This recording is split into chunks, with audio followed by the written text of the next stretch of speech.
Hey everyone, I'm Steven. And I'm April.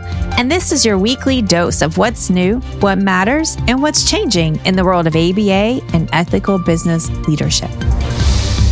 We're live every Monday to bring you the headlines, insight, and honest conversation you won't hear anywhere else. And if you're catching this on Tuesday, welcome to the podcast version, where we turn real-time updates into lasting takeaways. This is the ABA Business Leaders News Update, powered by 3Pi Squared. Well, good morning. Welcome to ABA. Who are we? Welcome to ABA Business Leaders News. Yeah. What a way to start our Monday, start our week with all kinds of fun information that we get to chat about today. Yeah, I'm not sure it's fun, but it's it's fun that we're able to all be here together. It's fun that we're connecting, and this opens up channels for collaborating and all of those good things that we like to see. And I'm just going to put in the main story. Yeah, so Steven's going to share the story, the link to the stories in the comments. All right, and then I'm going to go ahead and share a screen. Let's see if this works. All right, drum roll. We need a drum roll. Ta-da! I think it's working. Yay! Well, seriously, I hope everyone is off to a good start this morning. I think with us being in Atlantic time, we pretty much we get the head start to the day. So we've already had our coffee. So I hope you have your coffee and ready to go. All right. So we're in a bunch of different places today. We're in 3 different Facebook groups, LinkedIn and YouTube. So there's no excuse. You can watch us anywhere now. And then we're also on our my profile, Facebook profile, and our 3Pi Squared page. So we're going to try our best to monitor the chats and comments and we'll get to them as quickly as we possibly can. Yeah, so we'd love to hear your thoughts and your questions and your comments. All right, let's go. Let's get this started. I can't wait. As those of you who have tuned into the news before will know that Steven prepares all of these news articles, and then they're a surprise to me. I get to hear them for the first time, just as you are, and we get to chat about it together. Because if not, you know what would happen? Steven and I would chat about these things in life, and then we would have nothing to say here for you guys. So we save it. We save it for the news. All right, our first article. I don't remember what order I put these in. So. Okay. All right, HIPAA. I mean, what a way to start a Monday morning talking about HIPAA, right? So HIPAA breaches aren't just a big company problem. What ABA businesses need to learn from the Well Now settlement. So the story, a major HIPAA breach at Well Now Urgent Care exposed the data of tens of thousands after a ransomware attack on a billing vendor. The incident resulted in a significant legal settlement and highlights how everyday oversights like missing BAAs or inadequate vendor checks can create major risk. Even small ABA practices using outside vendors or digital records face similar threats.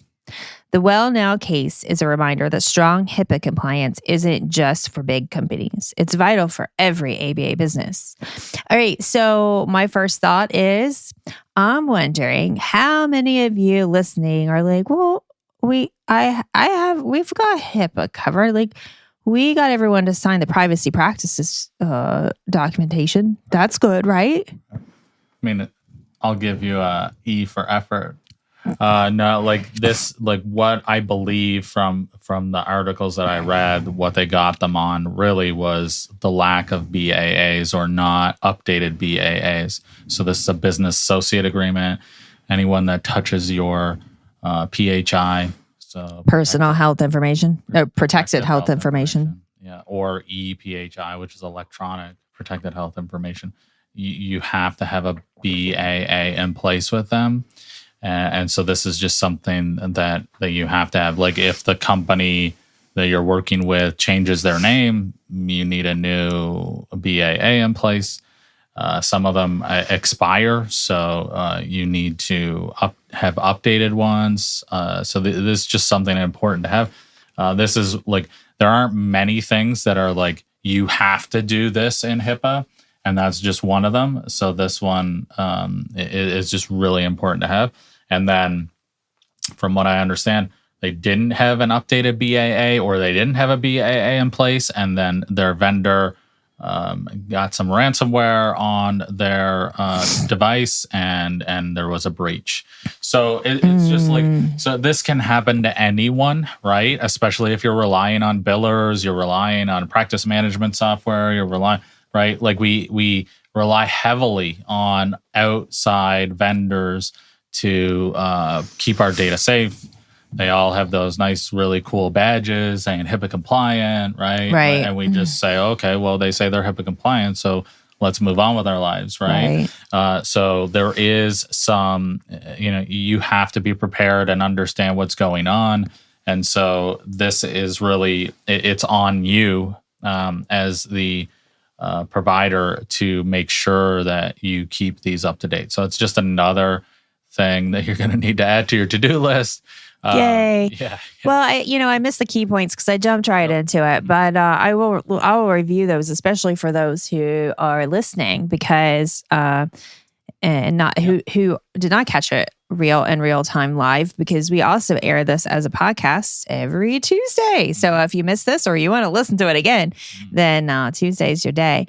So key points here: even routine vendor relationships can lead to HIPAA risk if BAAs and security aren't up to date. And Stephen just really covered that.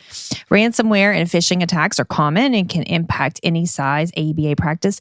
I wonder how much of the it won't happen to us mentality is out there that we all have, right? It's like, oh yeah, that's the thing, but I'll worry about that later, Legal settlements, reputational harm, and compliance costs can be business ending. I mean, I think a lot of us, yes, we want our reputation to stay intact. We want to be compliant and all of that, but like the money part can be really scary, right? How much how much we have to pay out for those costs. ABA-specific HIPAA policy manuals and real-world staff training are critical safeguards. So, guys, if you know me at all, you know that I am a huge supporter of training your staff. And HIPAA might be one of those things that we feel like we need to rush through, or, because we got to get all this other training done before we get our, clinicians and techs out there and to work with our learners.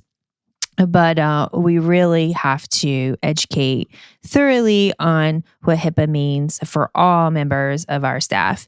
Let's see. Proactive audits and expert consultation can prevent costly mistakes.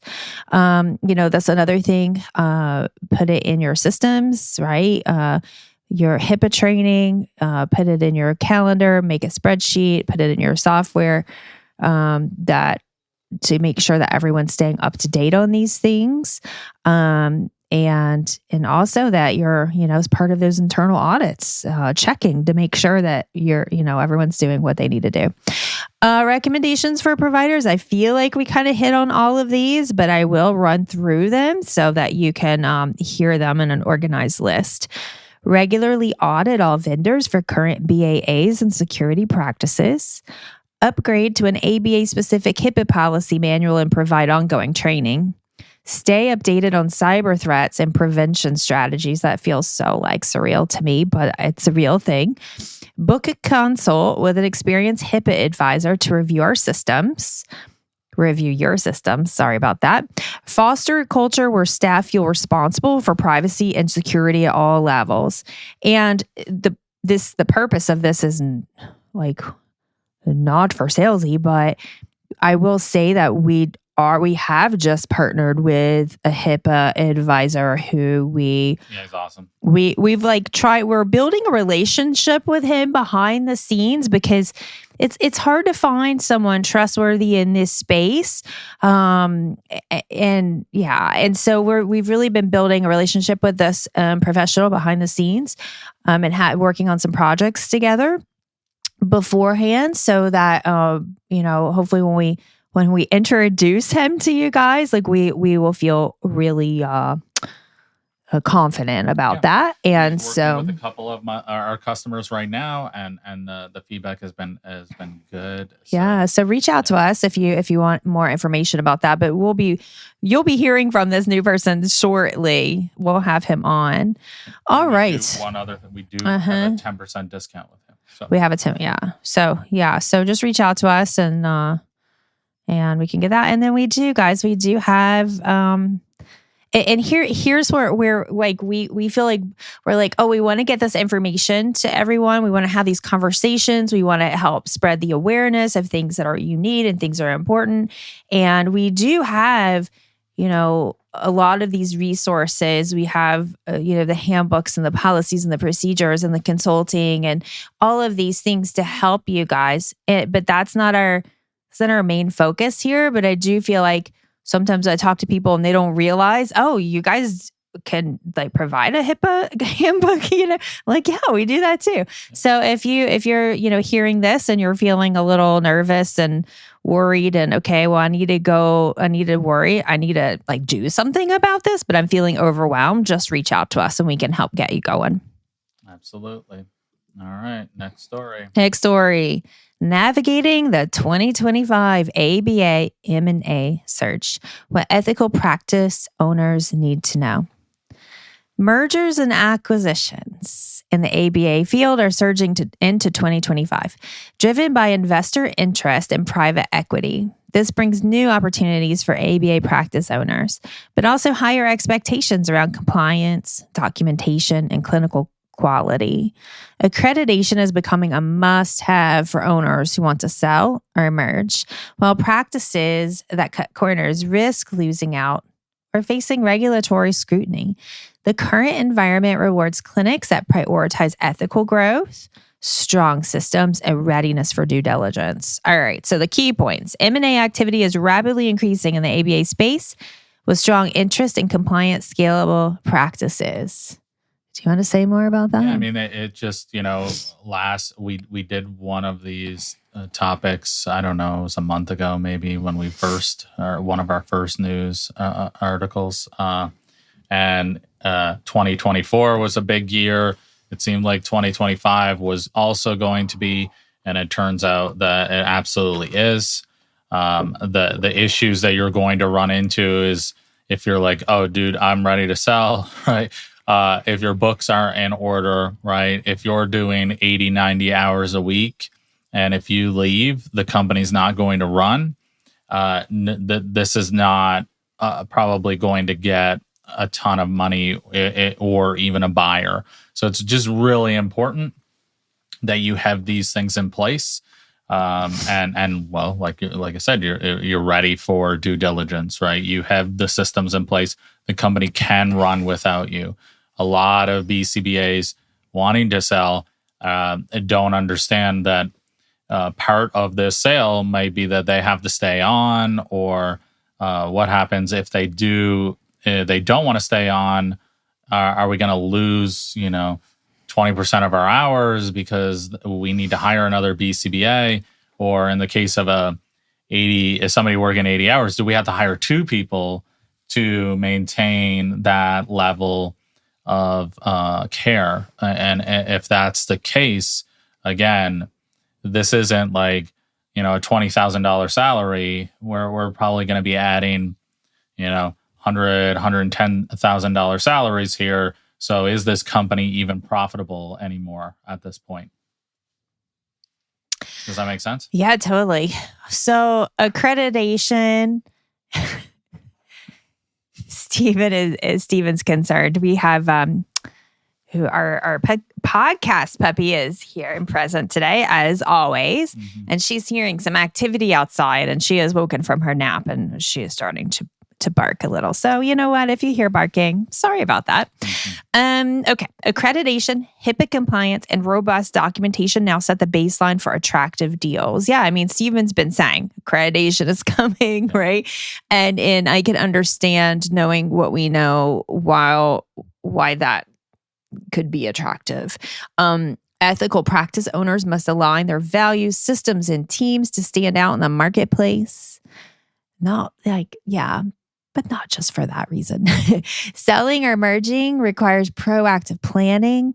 Waiting until an offer appears is too late. I think this is something that we talk about for every step of the game before you even get started, or when you're thinking about getting started, all the way to knowing your plan for your exit strategy, right? This is a position that you're in, if you're a business owner, that you need to have proactive planning for many reasons. The right systems increase practice value, streamline audits, and support client care even during transitions. And guys, this is, I think, the biggest piece of this is quality, like providing quality care, quality, support for our learners that we're providing services for, and for our staff. Anything else you want to say about that? I feel like we've covered most of it. It's just, you do good work. You provide ethical services, and things, will kind of work out on their own. Yeah. Obviously, there's a lot to this, but, if you want to, if this is part of your retirement plan, is this company that you're eventually going to sell, maybe it isn't, but maybe it is, then you need to make sure that your books are in place, that systems are set up. Again, this company is going to run without you there, and it's still going to run not as a train wreck. It's going to run the same way that you would if you were there. So that's just right. So what can you do? You can begin the accreditation process early, even if a sale isn't planned immediately. Review all payer contracts, policies, and compliance documentation for gaps. I don't think I've had enough coffee yet this morning. And that might feel really overwhelming and too much, but just start scheduling in little blocks of time in your calendar to work on a piece of this at a time. Because if you get going a little bit at a time, you're going to get farther than if you wait until the perfect timing to get it all done, right? Invest in leadership training and transparent financials to build trust with potential partners. Seek professional advice on M&A readiness, evaluation, and negotiation, and focus on sustainable, ethical systems that support long-term value for clients and staff. And that last one, I think, really sit with that for a minute, because that's where it's all at, whether you are going to sit with this company for your entire life, or you're going to think about selling.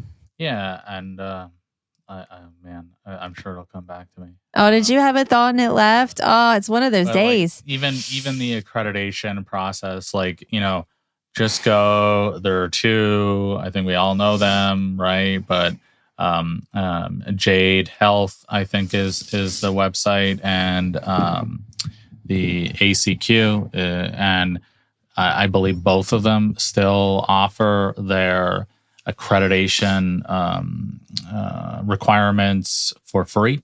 So you just have to get on their email list, and then you should be able to download those requirements, and then just start.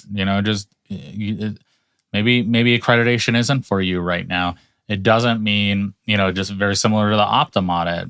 Maybe I'm not going to go in network with Optum. Use their tools, right? This is something that most funders require, even if they don't audit you before going in network. So take the opportunity and use that tool. And even on our website, right? You don't want to buy our handbooks? Totally fine. Go to more details on all of them, and you'll see an entire list of the things that are in them. and that's your starting point, right? So, Absolutely. All right. So this is our third and last one for today. This is our last one. All right. Turning the tide, how ABA leaders can rebuild trust in special education. Families and ABA professionals frequently encounter barriers when trying to collaborate with schools. Inspired by stories like Minnesota advocate Dawn Ganges, this article highlights how ABA leaders can repair trust and build meaningful partnerships in special education. By prioritizing intentional communication, transparent practices, and trauma-informed care, ABA businesses can shift from adversaries to allies, improving outcomes for students, families, and schools alike. I really, really like that you've included this, because being able to communicate and collaborate with schools is essential, and sometimes it can be difficult, right? Some key points: families often feel caught between ABA, schools, and confusing special education systems. I've seen that firsthand with parents. And if there are any parents listening here today, I would love your feedback. I can imagine, I'm not going to say I know what it feels like, because I don't, but I can imagine the overwhelm, the frustration, the confusion that could come for you as a parent, right? As a guardian. Trust is rebuilt through collaboration, not competition with school teams. I know that where we were and where we had our clinic for years, when we first started, I could walk into any school fully invited, fully welcomed. But over the years, it really started to shift. Right. And unfortunately, it was because of certain individuals who had come in and maybe not in a kind, compassionate, collaborating way, but more of telling the school how to do their job, or this is how we do it. You must also do it. And I feel like we need to have open conversations, hear all parts of the story, collaborate and have like real direct conversation, because it's the benefit of the learner. And if you feel strongly with something, so does the other person, right? And so it's really working through that together. And that can be a complicated, that's a skill set. That's especially like a lot of us who are new to the field, are younger, may not have that skill set yet. And it takes years to develop in a lot of times, right? To be able to learn how to be direct in your communication, still be kind, Staff need specific training to work effectively within IEP and education law frameworks. There we go, training. Imagine that.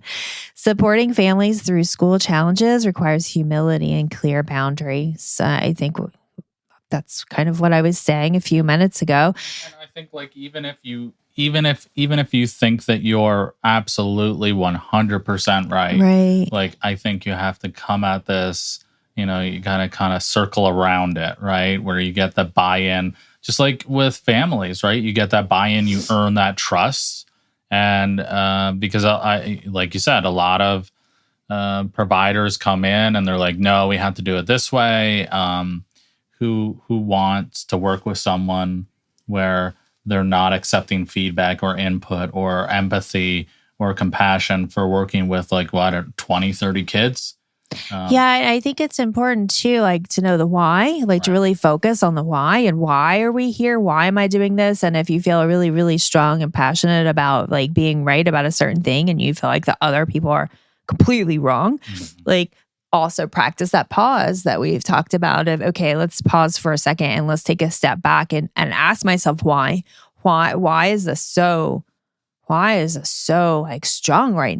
This feeling strong, and explore that and kind of sit with that and pause for a minute. I don't know. Do you agree with that? Do you feel like that's because it's hard. It's really hard, especially some of these big IEP meetings and a lot of people in one room, especially those annual ones that tend to pop up at the end of the school year. Everybody's done. They can be really hard. So leading with ethics and intention, and really this is where you can get firm in your boundaries. Just like really let your boundaries not your boundaries, your values, well, boundaries too, but let your values like really carry you through, right?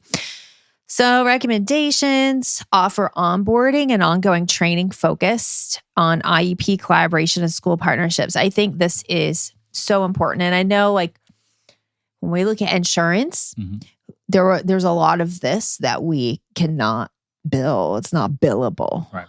But does that mean that we shouldn't do it? Right. Right. So obviously, planning to how can we offer the support? How can we set the whole team up for success, including parents and guardians? How can we do this? Use clear scripts and processes to help families navigate school systems without overstepping. Build relationships with local educators and advocate for student-centered planning. Model transparency and trauma-informed care in every family and school interaction. Seek feedback from families and schools to continuously improve partnership efforts. I'm very excited to read this article, especially because I would love to hear more about what the article has to say. And I'm assuming there are some case studies involved in this as well, there perhaps? Is not. No? This is just like someone working in the special education in Minnesota. Like, it wasn't like a warm and fluffy ABA, that's for sure, right? It was like, somebody, there has to be someone kind of leading this, right? Between ABA, speech, the school system. How do you navigate that, right? So I think, like I said, this is an opportunity for ABA companies to try and help parents navigate this confusing and overwhelming system. And really, if you don't understand how that works, it's going to be very difficult to help your families navigate those, right? Especially, maybe you do work with a lot of 2-year-olds, 3-year-olds, but as they're, moving on to, hopefully getting in school age, this is where we need that support. At least start educating your parents about their rights. What is this going to look like, so that they can at least prepare for that in advance, right? Getting those systems in place, getting those reasons and the justification for needing additional support in place ahead of time, so that we don't lose very valuable time. And like if the child is in the wrong setting in school, this doesn't help. Like, it's going to be very harmful for that child. It's going to be traumatizing, and it's going to be difficult for the family, right? This is going to add a lot of stress. The child not wanting to go to school, like I can just think about with our own child, right? Just having that. So yeah, I think that just educating the parents on how this is going to work, what it's going to look like, what you can push back on and what you can't, right? Things like that. I think it would be very helpful. No, that does sound like it would be extremely helpful, because if we assume, there you go, we're assuming again, not having a leader,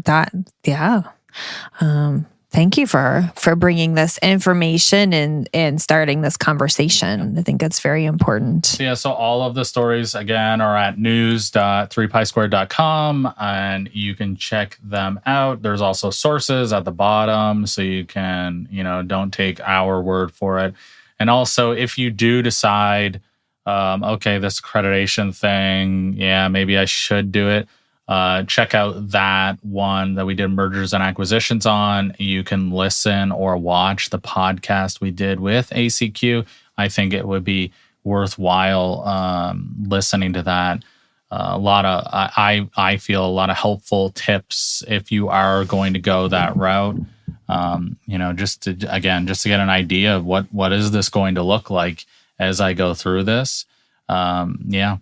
And again, if this is part of your retirement plan, right? Which for a lot of you, I assume it is. You want to start planning this out, even if it's in slow little steps. of how I'm going to get there. Because it's not, we don't want to do this in the last 6 months. Okay, I'm done now. I got to put all this together. The things that I haven't done for the last 10 years, I'm going to now put them together in 6 months. We don't really want to do that. We want to be building this scalable, sustainable, ethical, high quality. And that is also the business side of it needs to be done in the same way that you would do the clinical side.